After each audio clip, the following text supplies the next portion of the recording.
एक बंदे से मेरी बात चल रही है, उसका भाई सटक गया था, मतलब उसमें गंदा पोजेशन था। अब वो कराया हुआ था, प्रेत छोड़ा हुआ था किसी तांत्रिक ने, और लड़की के चक्कर में हुआ था भाई। मतलब लड़की के साथ होता ना, कोई बात कर रहा था, उसके साथ बात करना बंद कर दिया। लड़की ने बोला कि ओ यार शादी शुदी का लारा लगा दिया होगा, कुछ भी कर दिया होगा। बाद में मुकर गया बंदा। वो पता नहीं बंदी किन कामों में पड़ी हुई थी भाई। तांत्रिक ने ना 3-4 प्रेत छोड़ दिए उस पर। 3-4 प्रेत थे उसमें। और पता क्या होता है, प्रेत का जो मिजाज है ना, वो डिपेंड करता है भाई आपका पोजीशन कितना गंदा है। और कई बार भाई एक तो बंदा वैसे गुस्से वाला, ऊपर से उसमें प्रेत ऐसा आ गया साला जो मरा ही गुस्से के चक्करों में।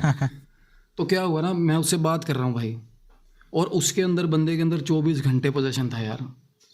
अंदर से मतलब 24 घंटे बोलता था, नाम ही अलग बोलता था अपना यार। उसका भाई मेरे को बता रहा है, कहता भाई अपना नाम ही अलग बोलने लग गया कि मेरा नाम ही ये है। मतलब इसको कहते हैं कि भाई पूरी तरह पोजेस्ड, पूरी तरह बैठ गया इसके अंदर। तो वो ऐसी सिचुएशन हुई कि भाई बात करते रहे। मेरे को एक बार तो लगा कि ये बात, कहता भाई फिर कब आओगे हीलिंग के लिए। मैं कहा मेरे को कब बोला आपने। कहता वो बंदा क्या करता था, वो सारे मैसेजेस डिलीट कर देता था मेरे से बात करके, क्योंकि वो क्या कर रहा था, he was keeping an I on his Elder brother. और उसने ना मेरे से बात करनी शुरू कर दी उस लड़के ने जिसमें था पोजेशन। और भाई बात उसने देखो थोड़ा बहुत पढ़ लिया होंगे पीछे के मैसेजेस, उसने पता चल गया उसको। और भाई वहाँ से जैसे उसने बात शुरू करी, विकास उसने बताया कि इसने, मैं पहुँच गया भाई। और कुदरती पास था इसलिए दूर होता था, चलो मैं अवॉइड करता। तो पहले तो उसने मेरे को मतलब, और बंदे उसने कन्विंस मुझे उसी ने किया, प्रेत नहीं बुलाने के लिए। ऐसी ऐसी चीज़ें बोली उसने कि ऐसा हो गया भाई, किसी का बच्चा मर जाएगा फलाना। अब बुला क्यों रहा था वो, पता क्यों? क्योंकि उस प्रेत के अंदर रेज था भाई। उसको ये था कि मेरे सामने आवे साला, कौन है ये इलाज करने वाला, ये कैसे भगा देगा इसको। वो मैं बताता हूँ। अब मैं गया तो उसने जो मेरे को जगह बताई हुई थी भाई, वो जगह ही गलत थी यार। मतलब मेरे को उसने बताया कि ऐसे ऐसे करके गांव में यहाँ जगह है, यहाँ घर है, घेर होती है ना, जो घेर बनी होती है आजकल लोग यहाँ पे नॉर्मली हरियाणा में होता है, घर के सामने ना, जहाँ पे वो अपने गाय भैंसे बांधते हैं, एरिया जो होता है। कहता फलानी जगह पे मैं पहुँच गया भाई। तो वो बंदा फ़ोन करा, मैं कि यार ये तो वो है जिसकी फ़ोटो आई थी साला मेरे को। वो आया, कहना हाँ जी भाई जी। मैं कुछ नहीं, मैं कहा ऐसी। कहता ऐसे नहीं, आ जाओ। कहता आओ अंदर चाय पानी लेते मेरे को। मैं कहा ठीक है। मैं देख रहा हूँ कि इसमें तो यार 3-4 चीज़ें बंदे में। तो अंदर गए तो भाई उसने दरवाज़ा बंद कर दिया यार।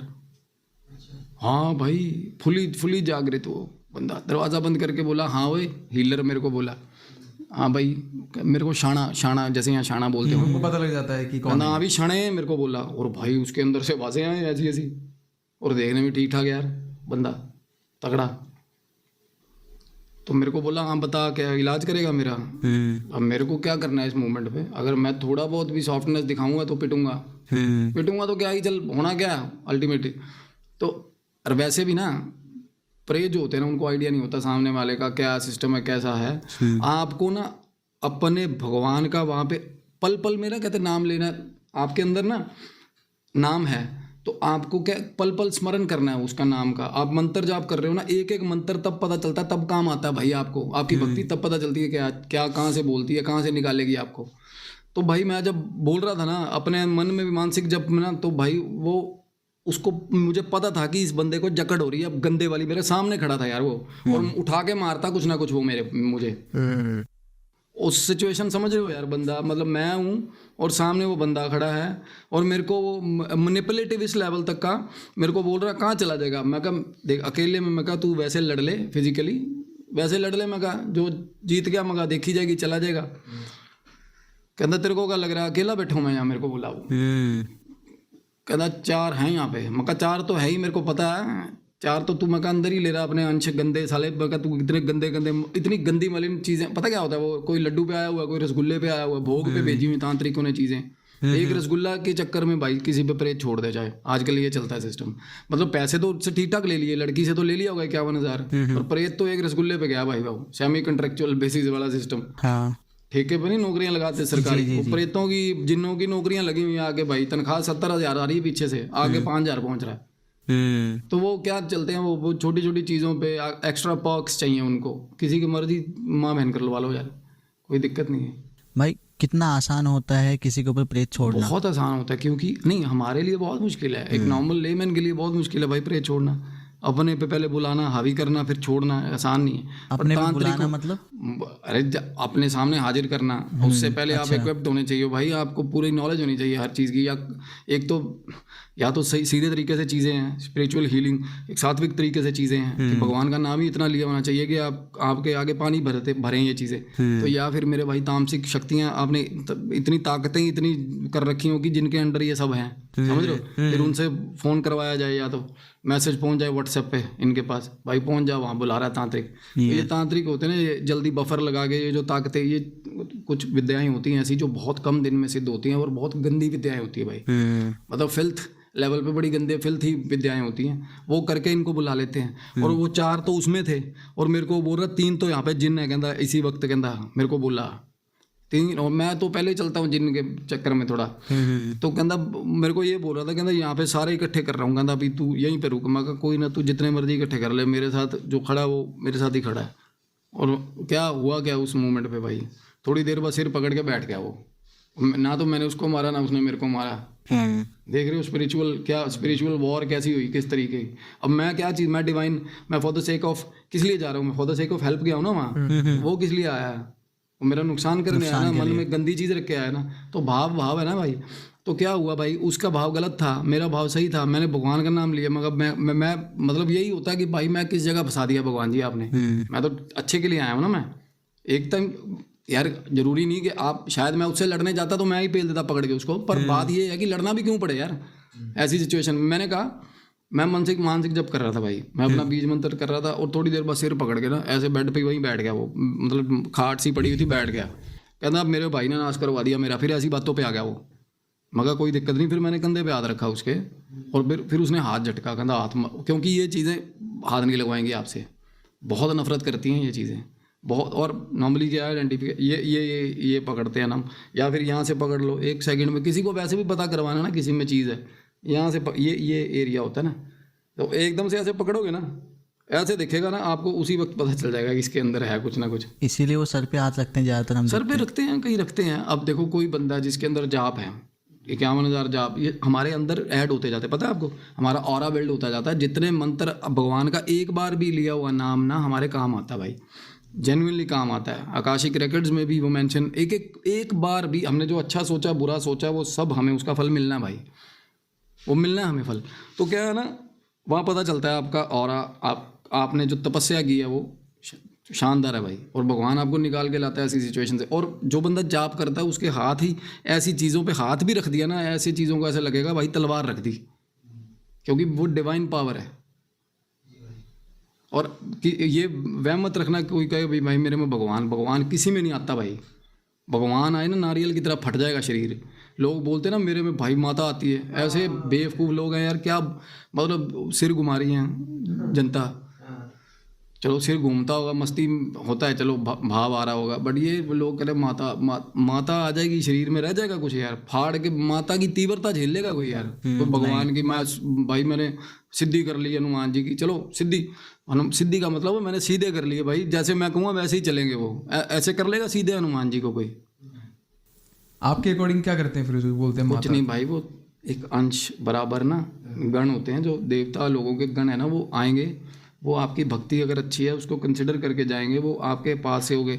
देखिए, और जो बंदे अच्छी भक्ति करते हैं उनको मैं अगेन बोल रहा हूँ, उनको वहाँ पे चेयर्स मिलती हैं ऊपर रियल में भाई, वो भक्ति लगेगी आपको, वो आपको प्रिविलेजेस दिलवाएगी भाई। जब मरने के बाद जो नाम लिया आपने, और जिन्होंने नहीं लिया भाई उनका भी हशर देखना। हालांकि स्वर्ग नरक जैसा कुछ नहीं है भाई, वो मेरी सोच है, मतलब ऐसा मेरी सोच है, और वो मैं फर्म हूँ उस सोच पे। स्वर्ग नरक जैसा कुछ नहीं होता। देयर आर 7 रियल्म्स होते हैं बेसिकली। हम मर रहे हैं ना, तो जो बेसिकली रियल्म्स है ना जो भाई, सबसे सुपीरियर जो रियल्म है ना, हमारी होड़ है उस तक जाने की। आत्मा जब वहाँ जाएगी तब मोक्ष होता है बेसिकली। निर्वाणा तब है जब सारे हम हमेशा नए जन्म में आते हैं ना, हम ये औथ लेके आते हैं, कसम लेके आते हैं कि इस जन्म में मैं अपनी गलतियाँ सुधारूंगा। पता है आपको, हम भूल जाते हैं साला पैदा होते ही, मोह माया में फंस जाते हैं, लालच में फंस जाते गंदे हैं हम मलिन है। तो भगवान ने हमें डिजाइन ही ऐसे करा ना कि आपको कुछ भी याद ना रहे। हाँ तो तो इसमें क्या है हमारी ना, तो गलती हाँ ही तो फिर वो सफरिंग है ना, पास्ट लाइफ की सफरिंग भी आपके साथ चलेगी, कर्मा साथ चलेगा। आप फिर आते हो, फिर जो गंदे कर्म इष्ट कर्म कर रहे हो वो भी अगले जन्म में चलेंगे, तो उसी चक्रों में भाई वो रियल्म ट्रांसफर होती ही नहीं है, वो चलता रहता भाई, चलता रहता। और ये बड़ी ही सिग्निफिकेंट आइडियोलॉजी है, क्योंकि मैं इस पे यकीन करने लगा, क्योंकि जल्दी कहीं रिसर्च किए बिना मैं करता नहीं। एक ना खुर्शेद भावनागरी करके लेडी थी, उनके 2 लड़के थे, उनकी डेथ हो गई थी। रेसिंग करते थे वो, उस मतलब कहाँ का, यहीं का, इंडिया की? हाँ इंडिया का के अभी उनका खुर्शेद जी का भी यूएस में थे लास्ट अपने अखीरले दिनों में, वहाँ डेथ हुई है उनकी। वैसे वो इंडिया ही रहते थे भाई। दोनों बच्चे घर से निकले, रैली रेसिंग करते थे कार में, रिप्सी और लातू 2 बच्चे थे, दोनों की डेथ हो गई भाई। मदर इतना ग्रीव में चली गई भाई, इतना दुख लगा लिया उसने दिल पे कि भाई उसने वापस ही बुला लिया दोनों। मतलब हाँ ऑटोमेटिक राइटिंग भाई वहाँ से शुरू हुई है, पता आपको? जी थोड़ा डिटेल में। तो ऑटोमेटिक राइटिंग का सुना है नाम? नहीं ये नहीं सुना।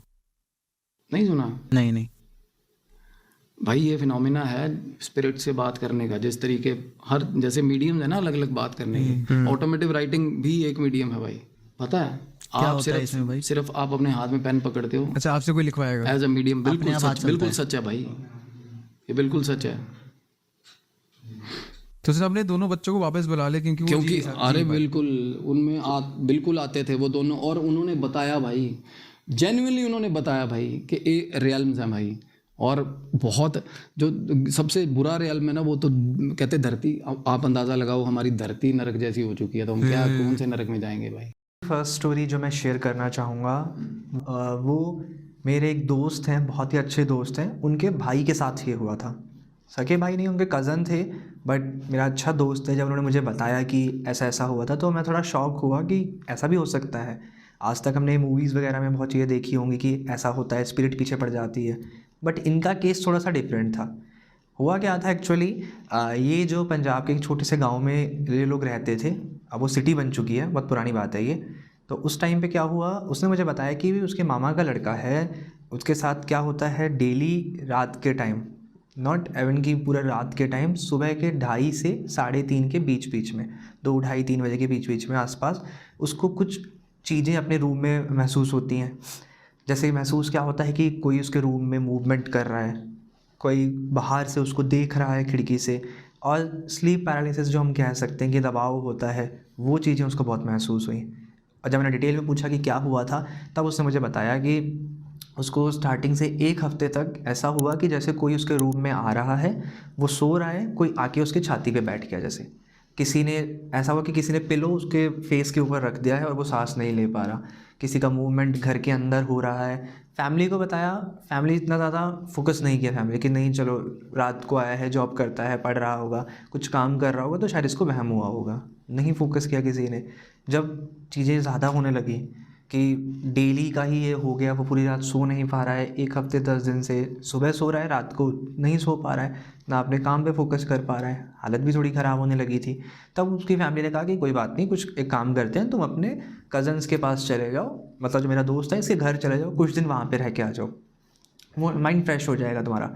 तो ये वहाँ पे आ जाता है। अब इसने मुझे बताया कि सतवीर जब वो मेरे घर पे आ गया था, मेरे साथ रुका था यहाँ पे, तो मैंने कहा कि ऐसा कुछ नहीं, तो आराम से टेंशन फ्री। उसने मुझे स्टोरी बताई, कह रहा मैंने फोकस नहीं किया ज़्यादा। अब ये साथ में रह रहे हैं, 1 हफ्ता यहाँ पे रहा था। स्टार्टिंग के 3 दिन 2 दिन कुछ नहीं हुआ, सब उसे लगा कि चलो ठीक है, मुझे शायद वहम था, मैंने जगह चेंज करी, सब कुछ ठीक हो गया। 4th डे क्या होता है, ये कह रहा कि मुझे मॉर्निंग में जब मैं उठा तो ये जागा हुआ था, बेड जैसे रूम है तो कॉर्नर में बैठा हुआ था, और इसने इस तरीके से सर किया हुआ था, मतलब मुंह उधर करके या फिर हाँ, जैसे ये बेड लगा हुआ है, रूम है, डबल बेड लगा हुआ है, तो अलमीरा है, जगह खाली है कॉर्नर में। तो जब ये सुबह उठा, जल्दी उठ जाते हैं वहाँ पे, तो ये एकदम कॉर्नर पे बैठा हुआ है, ऐसे इसने अपना सर करा हुआ है, और ये थोड़ा जैसे काँप रहा था। तो इसने जाके उसको उठाया कि क्या हुआ, तब ये थोड़ा उसका रोने वाला फेस हो गया। तो इसने स्टोरी बताई कि नहीं भाई वो यहाँ पे भी है। तब इसने कहा कि नहीं क्या हुआ है, तो कह रहा है कि जैसे हम लोग यहाँ पे सो रहे थे ना, तो कह रहा है कि मैंने रूम के बाहर देखा, जो वॉल खिड़की वगैरह है हमारी, तो वहाँ से ना वो ऐसे खिड़की पे हाथ मार रही थी एक लेडी, जो उसको परेशान कर रही थी। स्पिरिट जो थी वो एक लेडी की स्पिरिट थी।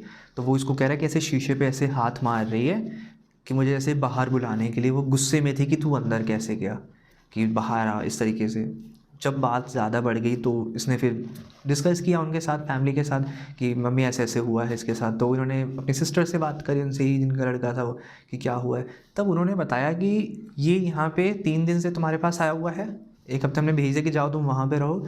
तो कह रहे हैं कि हमें ना 2-3 दिन से, हमने बताया नहीं, 2-3 दिन से इसके रूम में हमें मूवमेंट महसूस हो रही है, जबकि हमें पता है कि रूम लॉक है, सिर्फ हस्बैंड वाइफ हम दोनों यहाँ पे हैं, ये यहाँ पर नहीं है।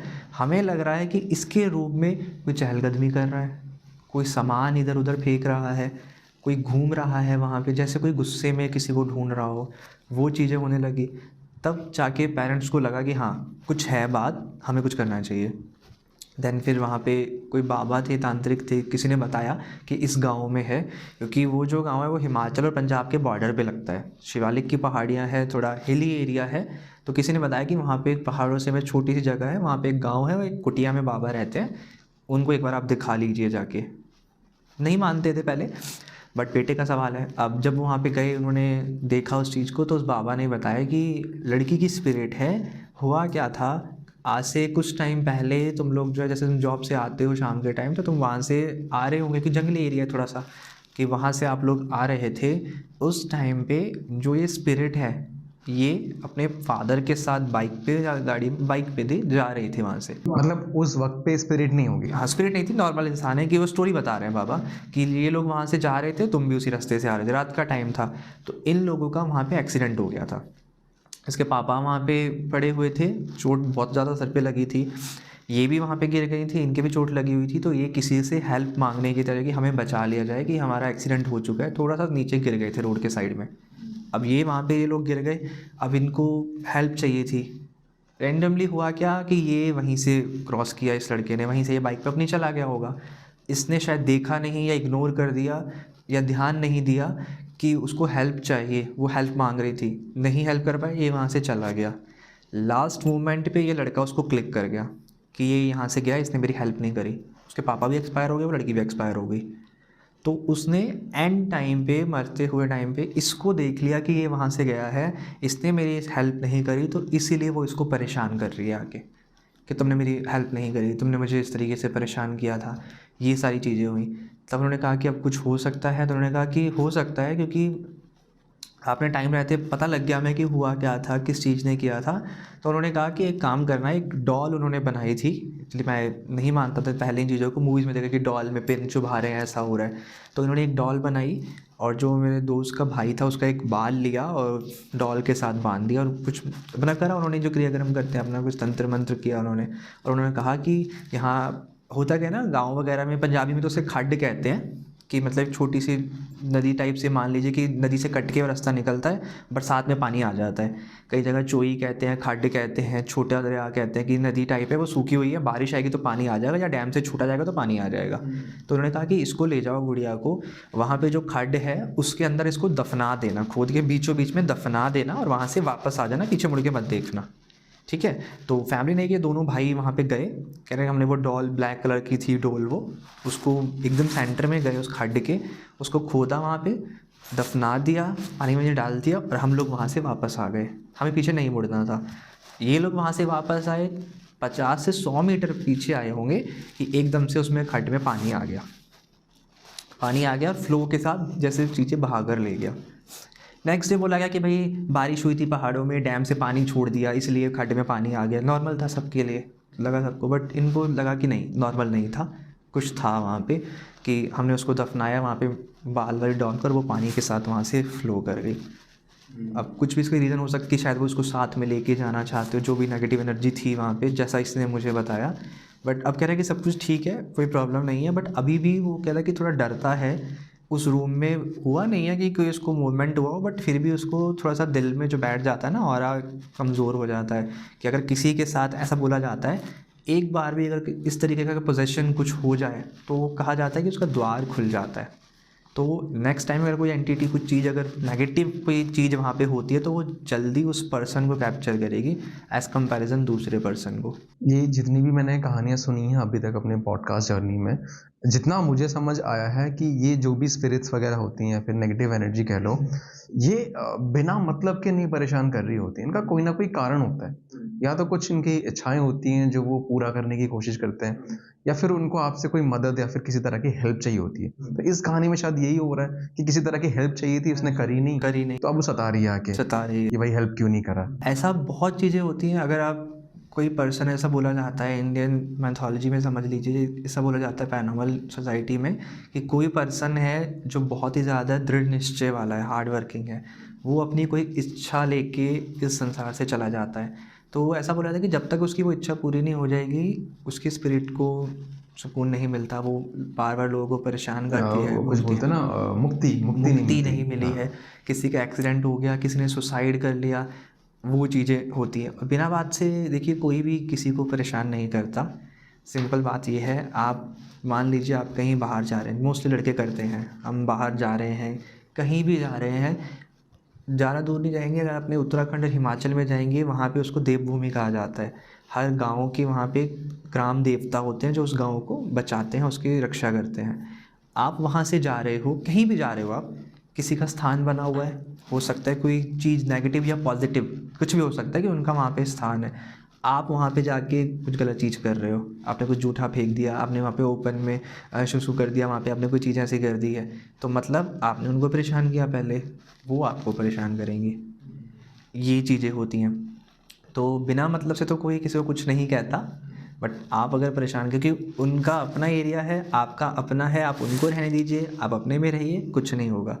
मैं बोलता हूँ कि भाई मैं इन चीज़ों को नहीं मानता, मुझे कुछ नहीं होगा, मैं नहीं मानता। अच्छी बात है, आप नहीं मानते, हम भी नहीं मानते, मैं भी नहीं मानता, बट जिनके साथ हुआ है उनसे पूछिए ना जाके। क्योंकि अगर हर सिक्के के दो पहलू होते हैं, पॉजिटिव और नेगेटिव, तो अगर पॉजिटिव चीज़ें हैं तो नेगेटिव भी होंगी। हमारे मानने ना मानने से वो होगा या ख़त्म तो नहीं हो जाएगा। बेसिकली 1990-91 के आसपास की स्टोरी है। और जो ये घर था, मेरे जो मामा जी, नानका परिवार जिसे कहते हैं, नानी जी और मामा जी, तो क्या हुआ था कि इस दौर में जब पंजाब के माहौल कुछ ठीक नहीं थे, तो जो हमारा फैमिली तो विलेज में रहती थी, तो वो शहर में शिफ्ट की बटाला, और बटाला में शिफ्ट की तो तब रेंट पे मकान लिया। अब जो मकान था वो इतना बड़ा मकान था कि मैं उसको मतलब एक्सप्लेन नहीं कर सकता। एक शहर के लिए, एक शहर की प्रॉपर्टी के लिए वो एक विला कह सकते हैं। तो प्रॉपर पार्क भी उसमें, और उनको इतने सस्ते किराए पे मिला था कि वो भी बिलीव नहीं कर रहे थे कि इतने सस्ते किराए में। अब देखो एक गांव से शहर में आना तो इतनी जान पहचान तो होती नहीं है। तो इन्होंने चलो जी मकान के अंदर आ गए, और अभी मकान के अंदर आ गए। जो मेरे नानी जी थे ना, वो बड़े निडर थे। एक पर्सन होता जो बिलीव नहीं करता, और एक पर्सन होता जो बिलीव करता है और कहता है कि ठीक है, कोई दिक्कत नहीं है, परमात्मा का आगे कुछ नहीं है। तो उनका वो हिसाब था। तो कहते हैं कि अभी कुछ दिन जब रुके घर में, तो जब अभी आए को कुछ दिन हुए, तो जो बाहर सब्जी वाले की दुकान थी, तो उन्होंने मेरे नानी जी से वैसे ही बातों बातों में पूछा कि बहन जी आपने मकान लेने से पहले कुछ पूछा था? तो वो कहते हैं कि क्या पूछना है? तो कहते नहीं, फिर भी थोड़ा बहुत कुछ मकान के बारे में किसी ने बताया हो तो वो कहते हैं कि नहीं बताया।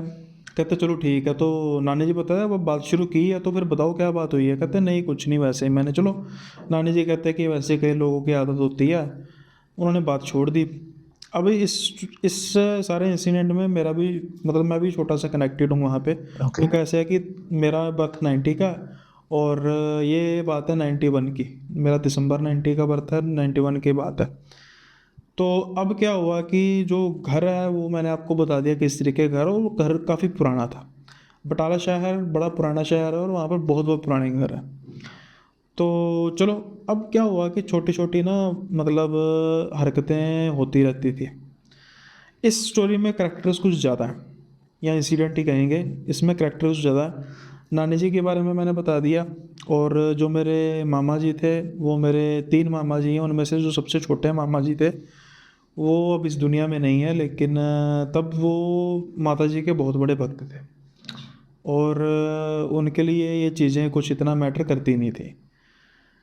और जो मेरे मासी जी हैं एक, वैसे मेरी मासी जी भी 3 हैं, और जो एक मासी जी हैं वो उन्होंने संन्यास धारण किया, और उन्होंने सिद्धियां वगैरह भी की हैं माता की, और इसलिए वो अब घर में नहीं रहते थे। तो हमारा जो गुरुधाम है नंगली साहब, वहाँ पे वो रहते थे। जब वो शिफ्ट हुए तब की बात कर रहा हूँ। तो एक दिन क्या हुआ कि जो नानी जी थे वो ना ऊपर कपड़े सुखाने जा रहे थे। तो जो मेरे मामा जैसे जिनकी मैं बात कर रहा हूँ वो सीढ़ियों पर खड़े थे, तो अचानक उन्होंने ऊपर देख के कहा कि ऊपर मत जाओ, वो हमला करेगी आप पर। तो नानी जी कहते क्या बात कर रहा है, कौन हमला करेगी? कहते मैंने कह दिया ना कि नहीं जाना। उनका ना स्वभाव ना बड़ा स्ट्रेट फॉरवर्ड था। वो बात ऐसे करते थे कि जिसको लगेगा कि कोई रूडली बात कर रहा है, लेकिन वो सीधी बात करते थे। तो कहते मैंने कह दिया ना कि ना जाओ। तो नानी जी ने बात नहीं मानी, वो गए और बाला होता है ना लक्कड़ का, लंबी सी रोड होती है लक्कड़ की, बाला टाइप जो पुराने घर में जो डालते थे, हाँ बालन की छत होती थी ना, वो कॉर्नर में पड़ा हुआ था। तो पता नहीं कहते कैसा हुआ, वो उठ के सीधा आया और नानी जी के माथे पे जाके लगा, अपने आप लग गया। तो उनका तो माथा फट गया, उनको तो होश वगैरह नहीं। तो चलो अब जो उपचार वगैरह हुआ डॉक्टर का, देन उसके बाद जब होश आश आई तो मामा ने कहा था ना कि मैंने कहा था ना कि वो हमला करेगी। तो नानी कहते बता दो सी कौन। उसके बाद उन्होंने कुछ नहीं बोला। अब ये बात होगी तो इसके बाद एक दो छोटे मोटे इंसिडेंट हुए जो मेरे कज़न ब्रदर से खेल रहे थे। अब एक होता बच्चा सीढ़ी से खेलता खेलता गिर गया। अब वो कहते हैं कि आंखों देखी बात है कि जैसे बच्चा ऐसे सीढ़ी पे खड़ा ना, तो किसी ने धक्का दिया तो सीधा नीचे, उसके भी माथे को चोट लग गई। तो अब ये जब परेशानियां होनी शुरू हुई तो जो मामा जी वगैरह यानी आदमी लोग हैं वो तो इन चीज़ों पर विश्वास ना करें, वो बात के लग गए, इन चीज़ों पर इंटरेस्ट नहीं लेते, क्योंकि उन्होंने सुबह काम पे जाना है, रात को वापस आना है। अब रात को आके जनानियाँ बात करेंगी ये हो रहा है वो हो रहा है, छोड़ो बरा रोटी दो, मैंने अपना सुबह जाना है काम करना, तुम कौन से कामों में लगी हो। तो फिर क्या हुआ कि इन्होंने ना नानी जी ने बुला लिया देवी जी को, इनको देवी जी हम कहते हैं, कि आप ना घर पे आओ। और इससे पहले जो मैं अपने लिंक की बात करता हूँ, तो तब मैं अभी छोटा था, अभी जस्ट बर्थ हुआ था, 4-5 महीने का शायद होऊंगा। तो मेरे मदर भी लेकर आए थे मुझे वहाँ पर घर में, तब पता नहीं था कुछ ऐसा। तो मेरी तबीयत काफ़ी ज़्यादा ख़राब हो गई, इतनी ज़्यादा ख़राब हो गई, नानी ने कहा कि घर से ले जाओ उसको, मतलब मुझे समझने कुछ लग रहा तो कहीं बच्चा है मर मुर ना जाए। और चलो खैर फिर वो भी मदर जल्दी लेके चले गए, यानी 10-12 दिन का प्रोग्राम होगा, 1-2 दिन में ही चले गए। जब अब देवी जी आए तो अब कहते हैं देवी जी ने आके बस जब अंदर आए घर के अंदर तो उनको थोड़ा सा आभास हो गया, कुछ आभास हुआ, तो उन्होंने कुछ किया नहीं। अब देवी जी रात को सो रहे थे, तो रात को वैसे तो जो नानी है उनकी माँ लगती हैं, लेकिन अब जब संत कोई बन गया तो फिर माँ का तो कुछ नहीं कर गया। तो क्या होता था कि वो नानी जी उनकी टांगे वगैरह दबाती थी। अब अगले दिन देवी जी कहते हैं कि नानी जी को कहते हैं कि टांगे आपने बहुत देर दबाई, इतनी देर नहीं दबाते, अब आपका शरीर वृद्ध हो रहा है। तो नानी जी कहते हैं मैंने तो टांगे दबाई नहीं। तो कहते फिर किसने दबाई? कहते हैं नहीं वो मासी जी छोटी उन्होंने दबा दी। कहते वो तो सो रही होगी, उसने कहाँ दबानी थी। चलो अब ये दिन भी निकल गया। अब रात को जब देवी जी लेटे तो फिर टांगे दबाने का उन्हें एहसास हुआ। अब जब वो उन्होंने उठे आंखें खोली तो देखी एक औरत बैठी हुई है और टांगे दबा रही है, बाल खुले हैं और उनको देख के हंस रही है। हंस भी रही है? हाँ हंस रही है, ऐसी स्माइल नहीं, डेमोनिक नहीं, बस मुस्कुरा रही है। ओके। चलो उन्होंने कुछ नहीं बोला, देवी जी फिर सो गए। वो तो संत है, अब संत भी डरने लग पड़े तो कुछ नहीं, उन्होंने कुछ नहीं बोला। अगले दिन जब देवी जी ने जाना था तो देवी जी को नानी ने पूछा कि हाँ जी कुछ लगा? कहते कुछ नहीं, बस मैं बता दूँगी। जब वो गए वहाँ पे जाके उन्होंने फिर पत्र लिख दिया। 1990-91 की बात है भाई, अच्छा। फ़ोन फान वगैरह तो कम ही थे। कि इस घर में एक स्त्री की आत्मा का वास है जो प्रेग्नेंट थी और जिसकी डेथ होगी। अब प्रेग्नेंट थी और डेथ होगी का मतलब क्या होता है कि एक बड़ी ही गलत परंपरा है। पता नहीं कितने लोग जानते हैं कितने नहीं जानते। जब कोई औरत शिले में डेथ होता है, शिला किसे कहते हैं? बर्थ होने के 40 दिन के अंदर अंदर का टाइम पीरियड, या फिर ड्यूरिंग द प्रेगनेंसी किसी की अगर डेथ होती है, बेसिकली तो शिले के अंदर ही होती है। तो ये भी आई थिंक जन्म देते देते इसकी डेथ हुई थी, कोई प्रेगनेंट थी, जन्म देते डेथ हुई। तो क्या किया जाता है कि ये माना जाता है कि उसकी जो औरत है उसकी आत्मा भड़कती है चुड़ैल बन के। तो क्या किया जाता है कि उस औरत को मंत्रों से कीला जाता है। अच्छा। अब कीलने का तरीका कैसे है कि मंत्रों से तो कीला जाता है, उसके जो पाँव है उस पर कील ठोके जाते हैं, डेड बॉडी के पाँव पर कील ठोके जाते हैं, मुंह में और आँखों में मिर्चें लगाई जाती हैं ताकि वो देख सुन ना सके, बोल ना सके, कानों में भी। और ठोकना कीलना का मतलब कि एक जगह स्थिर हो जाए। बेसिकली वो क्या होता है कि वो घर के बाहर कीलते हैं कि वो ओपन स्पेस में कहीं भी जाके रहे, किसी को परेशान नहीं कर पाएगी, क्योंकि एक जगह नहीं है ना, सीमित दायरा नहीं। इस चीज़ को बड़े ध्यान से करना होता है, क्योंकि अगर गलत कील दिया जाए तो वो घर में भी कीली जाती है। तो इस केस में वही हुआ कि वो लेडी घर में कीलेगी। अब वो हो गया घर उसका, वहाँ से हटेगी नहीं। हाँ। जो भी खासतौर पे बच्चों को क्यों परेशान करती थी, इसके लिए, बच्चों को परेशान करने का कारण ज़्यादा ही। ये चीज़ें क्या होती हैं, जब तक जाहिर ना हो तब तक ये नॉर्मल रहती हैं, जब जाहिर हो जाएं तो फिर ये अपना रूप असली दिखाती है। अब जब वो लेटर आ गया, पढ़ लिया, अब कहते हैं कि उस रात चलो नानी जी तो डरते नहीं थे, लेकिन थोड़ा सा हो जाता है कि बच्चे हैं घर पे, कोई दिक्कत ना हो। अब वो बरामदे में सो रहे थे। बरामदे में इन द सेंस क्या होता है कि छत नहीं ऊपर होती, आंगन भी कह सकते हैं। तो तब लोग बाहर ही सोते थे गर्मियों में। तो कहते हैं कि नानी जी सो रहे थे, साथ में मासी जी सो रहे थे। तो पंखा जो होता है ना, फराटा टाइप पंखा होता है, वो चल रहा था। कहते हैं कि क्या हुआ कि रात के समय में पंखा चल रहा है, अचानक बंद हो गया, फिर 2 मिनट बाद चलने लग पड़ा, फिर बंद हो गया। अब ये देख के मासी जी उठे और उन्होंने नानी जी को बुलाया कि ये क्या हो रहा है। और जब नानी जी उठे, उनकी तरफ देख के हंसने लग पड़े, लाइक डेमोनिक स्माइल। आंखें उनकी चढ़ गई, बिल्कुल जैसे वाइट हो जाती हैं। अब ये तो उनको देख के उनकी चीखें निकल गई। ये भाग के फटाफट उन्होंने दरवाज़ा खड़काया, मामा मामा जी की ये क्या हो गया, देखो नानी को। तो सारे आ गए, इकट्ठे हो गए। तो जब देखा तो नानी कहते क्या हुआ, कुछ नहीं हुआ, मुझे तो कुछ नहीं हुआ, ये क्या, ये बस वैसे रोला डाल रही है, चीखें मार रही है। तो वो बेचारे कहते रहे कि मैंने देखा ये हो रहा, पंखा बंद चल रहा है। तो कहते कुछ नहीं हुआ, तेरा वहम होगा, बस बात हुई। तो फिर वो मामी जी कहते हैं ऐसे कर, तू मेरे साथ सो जा, तो अभी डर जाएगी तो कोई दिक्कत ना हो जाए। चलो मामी जी के साथ वो सो गए। वो मामी जी का बेटा था, यानी कज़न ब्रदर मेरा, वो होगा कोई 2.5-3 साल का। अब कहते हैं जब वो लेटा हुआ था तो कहते हैं मैंने देखा वो कभी बड़ा हो रहा है, उसका साइज बढ़ रहा है, कभी छोटा हो रहा है। बच्चे का एलुसिनेशन हो गया ना, जो से सबसे ज़्यादा डरपोक होगा उसके दिमाग से खेलना शुरू हो गया। अब मैं ये नहीं कह रहा कि वो असल में हुआ होगा, दिमाग में चल रहा, वो दिमाग से खेल रही है, पूरी तरीके से दिमाग से चल रहा है।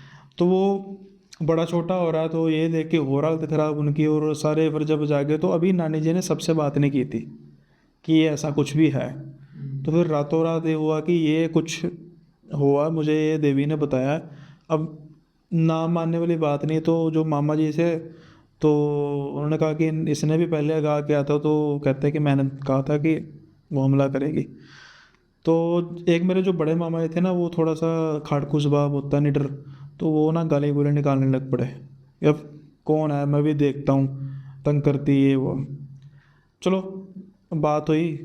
तो रात को क्या हुआ कि वो उनकी छाती पे बैठ गई, मामा जी ने गाली गुली निकाली। तो उनको दर्द वगैरह शुरू हुई, सारे इकट्ठे। तो कह रहे क्या हो रहा है, मतलब सारे हिला रहे हैं, क्या हो रहा है। कह रहे वो छाती पे बैठी हुई मेरी और मुझे हिलने नहीं दे रही। तो फिर थोड़ा बहुत सबने मतलब अपने तरीके से पाठ पूजा की। तो किसी तरीके से भी मतलब क्या होता है कि एक ना हमारे गुरुजी की चरण धूली होती है, नंगली साहब वालों की, जो भी उस नंगली साहब गुरु महाराज को मानते हैं उनको पता है। तो वो चरण धूली उनके माथे पर लगाई, तो उससे थोड़ा सा उनको इंस्टेंटली मिला, लेकिन बुखार वगैरह उनको काफ़ी हो गया। अब तो वो चीज़ होगी जाहिर, अब वो काम होने लग पड़ा खुलेआम। क्या करते हैं कि अभी, हाँ वो था उसका, वो अब आइडेंटिटी देखो, हम कहते हैं ना कि भगवान से डरते हैं वो। नानी जी बताते हैं कि वो पाठ कर रहे थे, तो वो देखते थे उसके पीछे, उनके पीछे बैठी होती, भगवान के सामने। हाँ भगवान के सामने। और रात को पायलों के मतलब झनकार की आवाज़ आए, अब फिर इस पॉइंट में आके तो घर में रहना तो फिर दिक्कत परेशानी वाली बात हो जाती है।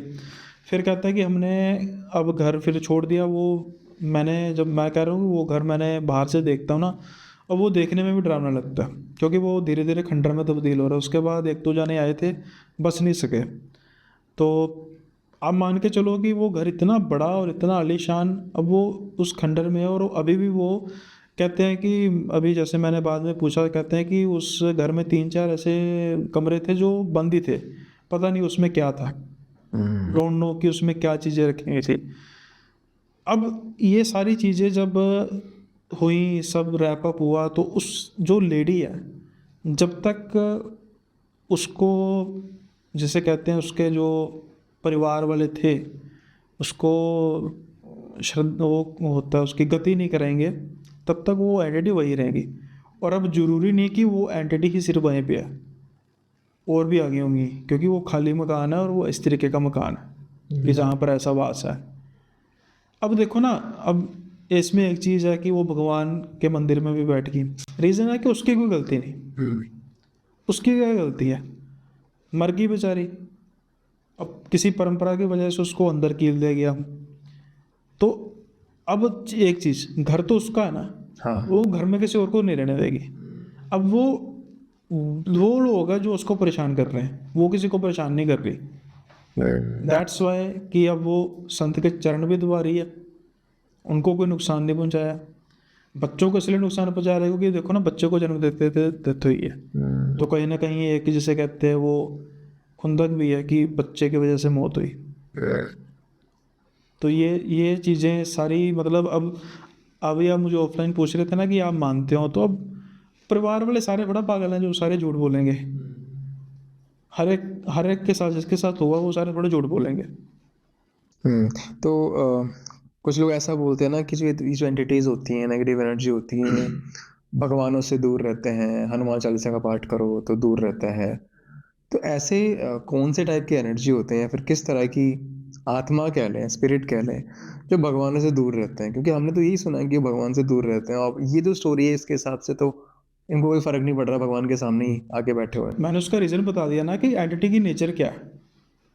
अब वो खुद थोड़ा, उसने कोई बुरे कर्म थोड़ा किया था जिसकी वजह से उसको ये योनि मिल गई। वो तो बेचारी अब मर गई। अब किसी परंपराओं या जिसे हम परंपरा मान रहे हैं कि ये सारा जिसे कीलना कहते हैं, हो सकता है काले जादू का हिस्सा हो। वो नोस हमारे लोगों में तो भेड़ चाल है ही है ना, कि एक जना काम करेगा उसको देखा देखी दूसरे करेंगे, ये नहीं पता करेगा कि उस काम का मतलब क्या। तो क्या पता कि वो किस चीज़ से इस चीज़ को इसकी प्रथा चल रही है। दिल्ली में अगर आप सर्च करेंगे ना, ऑल ओवर तो इंडिया वर्ल्ड की अगर बात करेंगे तो टॉप 10 हॉन्टेड प्लेसेस जो बताई गई हैं, उसमें एक जो सबसे नंबर 1 पे आती है इंडिया की तरफ से, वो रिप्रेजेंट करता है भानगढ़ फोर्ट राजस्थान में। रही बात दिल्ली की ही अगर टॉप 10 हॉन्टेड प्लेसेस की हम बात करते हैं, उसमें बहुत सारी जगह, टॉप 10 नहीं, मैं कहूँगा 10 से ज़्यादा ही हैं, बट जो मैं मोस्टली कवर कर चुका हूँ। एक स्टोरी है आपकी मालचा महल की, नाम सुना है आपने? नहीं सुना। मालचा महल एक तरह से कि हिस्ट्री के स्टूडेंट रहे हैं तो हिस्टोरिकल बिल्डिंग्स लोगों के लिए लगता है खंडर है, बट हमारे लिए वो जन्नत है कि हाँ ये खंडर हैं, ये पत्थर बोलते हैं, उन्हें महसूस करो जाके। मालचा महल एक शिकारगाह होता था। शिकारगाह मतलब फिरोज शाह तुगलक के टाइम पे, तुगलक डायनेस्टी जिस समय थी, तो वो क्या करते थे, शिकार करने आए, रुकना है, आराम करना है, तो एक महल टाइप छोटा सा बना लिया, वहाँ पे वो लोग रुकते थे। वो होता है शिकारगाह। तो मालचा महल नियर बाय मेट्रो स्टेशन आपका दुर्गा भाई देशमुख है, धोला कुआं के पास में जो फॉरेस्ट है, साउथ रीच का फॉरेस्ट है, उसके अंदर बना हुआ है। अब ये जो मालचा महल है, इसको बोला जाता है कि ये हॉरर है। क्यों हॉरर है? 1984 के पहले यहाँ पे क्या हुआ था, जो नवाब थे अवध के, उनके जो वंशज थे उनमें से उनकी एक बेगम थी, बेगम विलायत महल। तो वो जो बेगम थी, वो बेगम अपने बच्चों के साथ, एक लड़का लड़की, उनके नौकर और उनके कुछ डॉग्स थे, उनके साथ नई दिल्ली के रेलवे स्टेशन पे VIP लॉन्ज में आके फंक्शन पे बैठ गई कि भाई हमें रहने के लिए जगह दी जाए, क्योंकि हमें ऐसा बोला गया था कि हम उनके वंशज हैं, उनकी पीढ़ी में से, हमारे पास जगह नहीं है, हमें कोई एक ऐसी जगह दी जहाँ पे हम दुनिया से अलग रह सकें। ये पूरा मेंशन है कि इंदिरा गांधी खुद उन्हें मिलने गई थी उनको रेलवे स्टेशन पे नई दिल्ली के VIP लॉन्च में कि ठीक है, मैं आपको एक जगह यहाँ पे प्रोवाइड कर दूँगी। इंदिरा गांधी की डेथ के बाद राजीव गांधी जो प्राइम मिनिस्टर बनते हैं तो वो उनको मालचा महल अलॉट कर देते हैं कि आप यहाँ पे रहिए। एक वहाँ कहा जाता है कि मुझे डिटेल इतनी नहीं पता थी, एक फ़ोन था जो उठा के बात करते हैं, एक उनके पास साइकिल थी, उनकी बंदूक थी, लाइट वगैरह वहाँ बहुत ज़्यादा नहीं थी। तो वो अपने नेपाली नौकरों के साथ और उनके जो कुत्ते थे उनकी रखवाली करते थे, उनका बेटा बेटी और वो तीनों वहाँ रहते थे एकदम आइसोलेशन में, किसी से मिलना नहीं, किसी को अंदर नहीं आने देते थे कि हमें नहीं मिलना किसी से भी। और उनका बेटा ही कभी कभार लोगों ने देखा कि बाहर आता है सामान लेने के लिए, ना वो बात करता था। इसके पीछे कोई कारण है इनका ऐसा आइसोलेटेड रहने के? कुछ कह नहीं सकते क्या इनका कारण था, शायद फैमिली की वजह से हुआ है, कुछ भी रीज़न हो सकता है। बाद में 1993 के आसपास में जो इनकी मदर होती है वो एक्सपायर हो जाती है, तो उनको मालचा महल के पास ही कहा जाता है कि वहीं पे दफना दिया जाता है। ठीक है, धीरे धीरे करके सब चीज़ें सुनसान होने लग जाती है क्योंकि इतने साल तक सब तो लोग जिंदा नहीं रहेंगे। धीरे धीरे करके इनका एक इंटरव्यू BBC के साथ हो रखा है, वो इंटरनेट पे मिल जाएगा आपको। फर्स्ट और लास्ट वही इंटरव्यू था जो उन्होंने तब बात करी थी। तो धीरे धीरे करके इनकी सिस्टर है वो भी एक्सपायर हो जाती है, जो प्रिंस होते हैं सबसे लास्ट में वो भी एक्सपायर हो जाते हैं। जब वो एक्सपायर होते हैं तब लोग मालचा महल के अंदर जाते हैं, वहाँ पे अंदर जाते हैं, उनके पुराने टाइम की चीज़ें, उनके बर्तन, बुक्स, उनका सामान वहाँ पे पड़ा हुआ होता है। शायद लोग उठा के ले गए या बाद में गवर्नमेंट ने अपने पास रख लिया। अब वो बिल्कुल वीरान है, मालचा महल खाली है, बट उसको बोला जाता है कि अभी भी जो उनकी जो फैमिली है उनकी स्पिरिट वहाँ पे है। मैंने एक दिन उसका पूरा ब्लॉग बनाया हुआ है, बट अगर आप बोलो कि भाई अच्छा वो हॉन्टेड प्लेस है चलो देख के आते हैं और आप वहाँ पहुँच जाओ, तो इसका मतलब ये नहीं कि आप वहाँ गए वो आपको मिलने आ गया। अच्छा तुम मुझसे मिलने आए हो, कुछ अगर चीज़ में नेगेटिव या पॉजिटिव जो भी है कि अच्छा तुम मिलने आए हो, मैं तुम्हें शक्ल दिखा देता हूँ अपनी, वो ऐसा नहीं होता है कि आप अगर बोलो। बट ऐसा लोगों ने महसूस किया तो बोलते हैं। वो द्वारका सेक्टर 9 मेट्रो स्टेशन के बारे में बोलते हैं कि वहाँ एक पीपल का पेड़ है वो हॉन्टेड है। बहुत लोग बोलते हैं वहाँ एक लेडी को देखा गया है। दिल्ली कैंट वाला एरिया है, उसकी तो बहुत सारी स्टोरीज़ सुनी गई हैं दिल्ली कैंट की, कि दिल्ली कैंट में एक एरिया है वहाँ पे अगर आप जाते हो रात के टाइम तो एक लेडी आपसे लिफ्ट मांगेगी। आप अगर उनको लिफ्ट नहीं दोगे तो जितनी स्पीड में आपकी कार होगी उतनी स्पीड में वो लेडी आपके साथ दौड़ रही होगी, ऐसा बोला जाता है। ठीक है, और अगर आप उसे लिफ्ट दे दोगे तो वो पीछे बैठ जाएंगी, थोड़ी देर बाद जब लिमिट क्रॉस होगी ऐसा कहा है तो वो गायब हो जाती हैं, ये कहा जाता है। उसके अलावा संजय वन, कुतुब मीनार हमें पता है सबको, कुतुब मीनार है, वहाँ पे बहुत सारी चीज़ें घूमने के लिए। कुतुब मीनार के जस्ट पीछे संजय वन है। अगर हिस्टोरिकल पॉइंट ऑफ व्यू से देखेंगे तो संजय वन जो था पृथ्वीराज चौहान का फोर्ट था, राय पिथौरा उसका नाम था फोर्ट का, क्योंकि पृथ्वीराज चौहान का एक और नाम राय पिथौरा भी है। तो वो दिल्ली का सबसे बड़ा फोर्ट हुआ करता था उस टाइम ड्यूरेशन पे, अब खंडर बन चुका है। तो संजय वन जो है नेचुरल जंगल है, उसको कहा जाता है कि हॉन्टेड है, वहाँ लोगों ने बहुत चीज़ें महसूस करी हैं, इवन बच्चों को ज़्यादा महसूस किया है कि छोटे बच्चों का हमने स्पिरिट देखी या हमें कुछ लगा वहाँ पे कुछ गड़बड़ है। तो संजय वन आपका एक हॉन्टेड प्लेस है। ग्रेटर कैलाश में एक हाउस है, उसका नंबर मैं भूल गया हूँ कि हाउस नंबर ये है, उसको कहा जाता है कि वो अबैंडन्ड घर पड़ा हुआ है, ऐसी शायद कोठी टाइप है, वो हॉन्टेड है, उसको ऐसा बोला है कि वो हॉन्टेड प्लेस है, एज इट इज़ रहता है। तो इस तरीके से बहुत सारी जगहें हैं। एक करोल बाग के पास भूली बतियारी का महल है, सेम वो भी शिकारगाह था नॉर्थ ईस्ट के फॉरेस्ट में। भूली बतियारी का महल है, वो भी इस तरीके से अबैंडन पड़ा हुआ है, उसको हॉन्टेड कहा जाता है। फिरोज शाह कोटला सिटी ऑफ जिन्न के नाम से बहुत सारे हेरिटेज जो वॉक करवाते हैं वो अपने टैगलाइन रखते हैं कि Firoz Shah Kotla the city of जिन्न कहा जाता है। तो वो फिरोज शाह कोटला जो फोर्ट है पहला फोर्ट था जो यमुना रिवर के किनारे बना था। अभी जो हमारी दिल्ली है ऐसी नहीं है, कहा जाता है ना दिल्ली 7 बार बनी है 7 बार उजड़ी है। दिल्ली में अपने आप में 7 दिल्लियां हैं। महरौली वाली दिल्ली को सबसे पहली दिल्ली माना जाता है, जब ये सबसे पहले तोमरों के पास आई थी। ये दिखने में थोड़ा लगता है हाँ, ये थोड़े ना पथरीले, हाँ पथरीला, हाँ। क्योंकि ये दिल्ली महरौली सबसे पहली दिल्ली है। इस दिल्ली के बाद आपकी दूसरी दिल्ली एक फिरोज शाह कोटला वाली दिल्ली है। मुग़ल वाली जो पुरानी दिल्ली है, लुटियंस दिल्ली जो सीपी वाला एरिया है, जहांपना सिटी फॉरेस्ट वाला वो एक दिल्ली है। सीरी फोर्ट वाला एरिया वो सीरी अलाउद्दीन खिलजी वाला सीरी वो एक दिल्ली है। इस तरीके से हमारी दिल्लियाँ बनी हुई हैं। और जो पुराना किला निज़ामुद्दीन औलिया की दरगाह है, दमदमा साहिब गुरुद्वारा है, वो दीनपना सिटी वो अपने आप में एक दिल्ली है।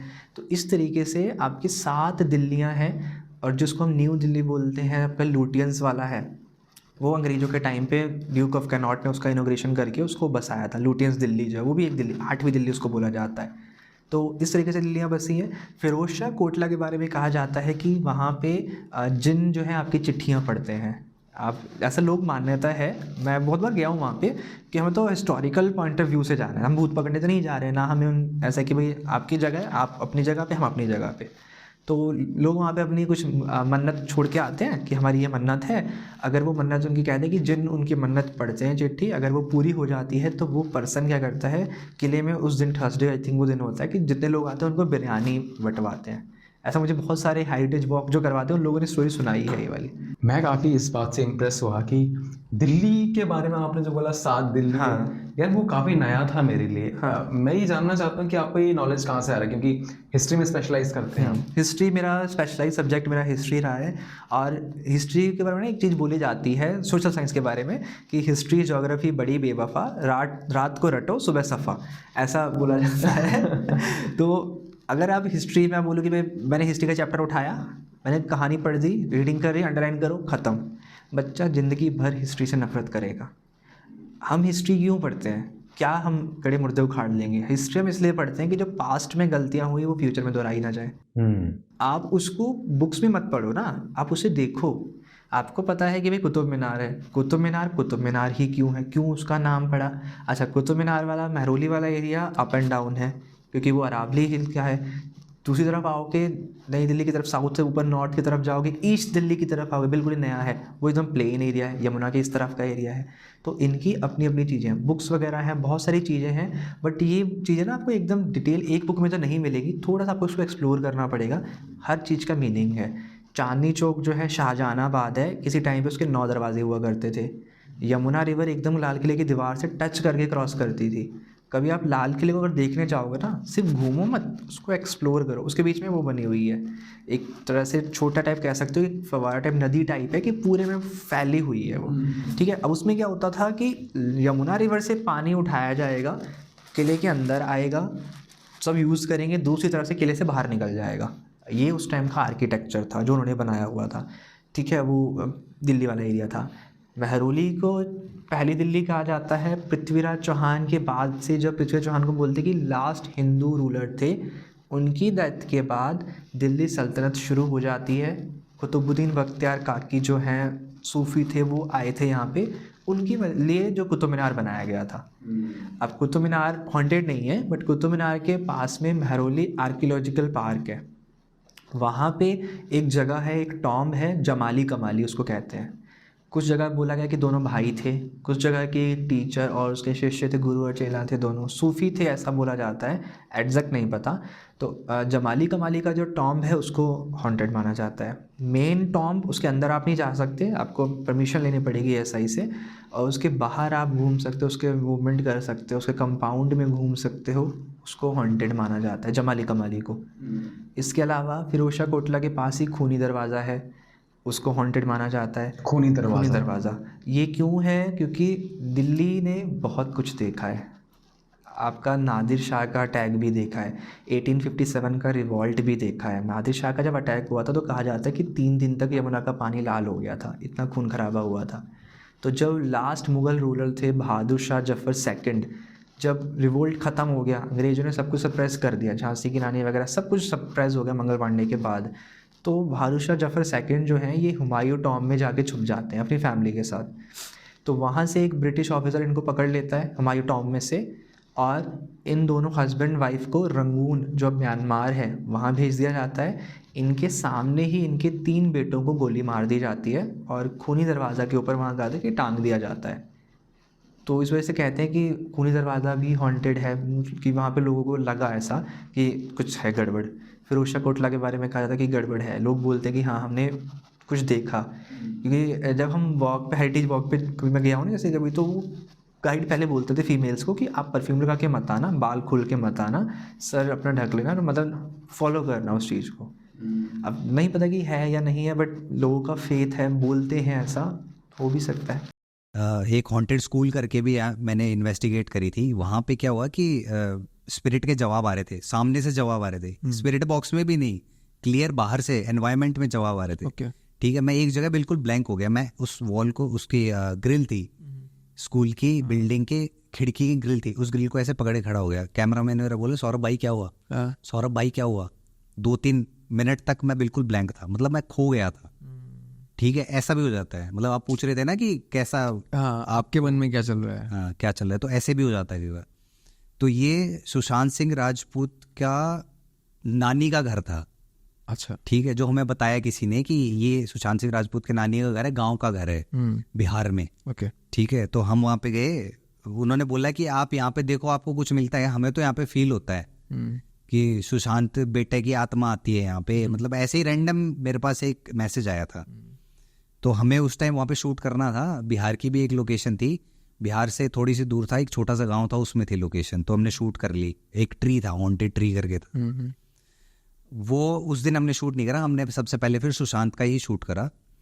वो बताते थे कि उनकी नानी का घर था, और मतलब सुशांत का बचपन कह सकते हैं, क्योंकि नानी के घर तो जाते ही हैं, वहाँ पे बीता, ऐसा बताया गया हमें। मतलब मैं ये स्ट्रॉन्ग नहीं कह रहा कि हाँ ये सही में उसी का घर है। वो बिल्कुल अबैंडन पड़ा हुआ है, जंगलों के बीच में है। मतलब अब झाड़ियाँ वगैरह कुछ ज़्यादा ही हो गई है वहाँ पे जब हमने शूट करा। तो इन्वेस्टिगेशन स्टार्ट कर दी हमने। ठीक है, वहाँ पे ऐसे ही रैंडम क्वेश्चन पूछेगी सुशांत भाई का क्या पे, क्योंकि मैंने ज़्यादा टाइम वेस्ट करने का सोचा भी नहीं कि और किसी के बारे में पूछे। लेकिन वहाँ पे एक और की रिप्लाई आ रहे, सुशांत के थोड़े बहुत रिप्लाई आए बीच में। ठीक है, अभी बताता हूँ मैं। सुशांत के हमने पूछा कि मैंने ये पूछा कि मतलब मेरा ना मेन मोटिव उसमें यही था, जानना था कि सुशांत की डेथ कैसे हुई थी। ठीक है, तो मेरा क्वेश्चन ज़्यादातर यही थे। मैं किसी भी तरह के तरीके से घुमा के ना उस क्वेश्चन को उसी पे लाके छोड़ रहा था कि सुशांत भाई क्या आपने सुसाइड किया था, इसी एक पे, क्योंकि मेरा मेन फोकस ये जानना था वहाँ पे। ओके। तो उसमें जवाब आया ना, नहीं सुसाइड नहीं किया। मैंने पूछा क्या आपको किसी ने मारा है, तो एक बार रिप्लाई आया रोप। कैसे मारा है, रोप, गला घोट के, जो होता है ना रोप रोप रोप, बार बार रिप्लाई आया रोप, मतलब रस्सी से गला घोट के मारा गया है। ये काफी देर तक चला। ठीक है, वो वीडियो में है, सब डॉक्यूमेंटेड है वो। तो मैं ऐसे ही रैंडम क्वेश्चन पूछा कि क्या चाहते हो आप। ठीक है, फिर एक और स्पिरिट का रिप्लाई आया, कुछ मेरे को अच्छे से याद नहीं है, वो वीडियोस क्लिप्स आप डाल लेना जो मैं बता रहा हूँ जिसके बारे में। तो उसका मैंने पूछा कि मुझे ऐसा लग गया कि कोई और स्पिरिट भी जवाब दे रही है। मतलब सुशांत की बिल्कुल फेड हो चुकी थी वहाँ पे बातें। और एक और स्पिरिट, मैंने पूछा क्या नाम है आपका, उस पर आया जय। जय, बिल्कुल क्लियर आया जय। ठीक है, तो मैंने कहा क्या चाहते हो आप, ये कह के, और मैं ऐसे बैठा था, मतलब उसके पास बैठा, स्पिरिट बॉक्स से रखा हुआ था, उसके पास बैठा और ऐसे ही कुछ रैंडम क्वेश्चन पूछ रहा था। क्योंकि मुझे लग गया था 2 स्पिरिट्स हैं यहाँ पे, सुशांत भाई की, सुशांत भाई वाली फेड हो चुकी थी, मतलब वो यहाँ से चली गई थी थोड़ी देर के लिए। फिर जब मैं उससे जय से बात कर रहा था ना, मैंने उस पर फोकस ज़्यादा किया, क्योंकि वो बहुत देर से रिप्लाई दे रहा था। यहाँ पे कंधे पे मेरे को ऐसे फील हो रहा, पैर रख के कोई मेरे कंधे पे बैठा है। मैंने वीडियो में भी बोली ये बात कि भाई मुझे यहाँ पे बहुत हैवी फील हो रहा है। और वही सेम चीज़ उनको फील हुई जो कैमरा पे थे। उन्होंने बोला मेरे गला भारी हो रहा है। तब मैंने फिर वो इन्वेस्टिगेशन वहीं छोड़ी, क्योंकि मैं अपने आप को संभाल सकता हूँ, मेरे जो साथ जा रहे हैं उनको भी देखना मेरा फ़र्ज़ है कि भाई मेरे साथ कोई बंदा जा रहा है, इतने रिस्क ले रहा है। ठीक है, वो मैं अपने आप को तो संभाल लूँगा, लेकिन अब पता नहीं किसका ऑरा किस दिन कैसा होता है। और उस दिन मेरा ऑरा भी थोड़ा वीक था, तो हो सकता है वो जो, अब वो मुझे नहीं पता कि स्पिरिट किसकी थी, जय की थी या सुशांत की थी जो मेरे कंधे पे आगे बैठी थी। मतलब प्रॉपर फील हुआ है मुझे, वेट फील हुआ है। वही सब उसमें डॉक्यूमेंटेड है वीडियो में, आप देख सकते तो वो सब जब आप करके ख़त्म करके घर आते हैं, अपना प्रोसीजर वही करते हैं असॉल्ट बाद। प्रोसीजर हम वहीं लोकेशन से बाहर निकले, अपनी गाड़ी में बैठने से पहले हम आग छूते हैं सबसे पहले, क्योंकि आग को, अग्नि को पवित्र बताया गया हमारे सनातन धर्म में। ठीक है, सबसे ज़्यादा स्ट्रॉन्ग जो होता है, जो नेगेटिव जो पॉजिटिव, नेगेटिव जो स्पिरिट्स होती है मेनली उनके लिए, तो वो सबसे पहले हम करते हैं। फिर घर घुसने से पहले गंगा जल छिड़कते हैं हम अपने ऊपर, फिर सॉल्ट बात लेते हैं। खैर भाई, बहुत माहौल थोड़ा हैवी हो गया है, क्योंकि शुरुआत हमने आत्माओं से बातचीत कर करी, और फिर आपके ऐसे एक्सपीरियंस। कैसा फील हुआ आज? मैं डिस्क्राइब नहीं कर पाऊंगा टू बी ऑनेस्ट, क्योंकि ऐसा सैड भी नहीं कहूँगा, डरा हुआ भी नहीं कहूँगा, ये कुछ मिक्स्ड इमोशन आप कह सकते हो। कि I was also excited to know कि यार कौन है यहाँ पे। आई वॉज ऑल्सो हैप्पी कि यार चलो कोई तो है जो भरोसा और विश्वास से रह रहा है, हार्म नहीं कर रही है।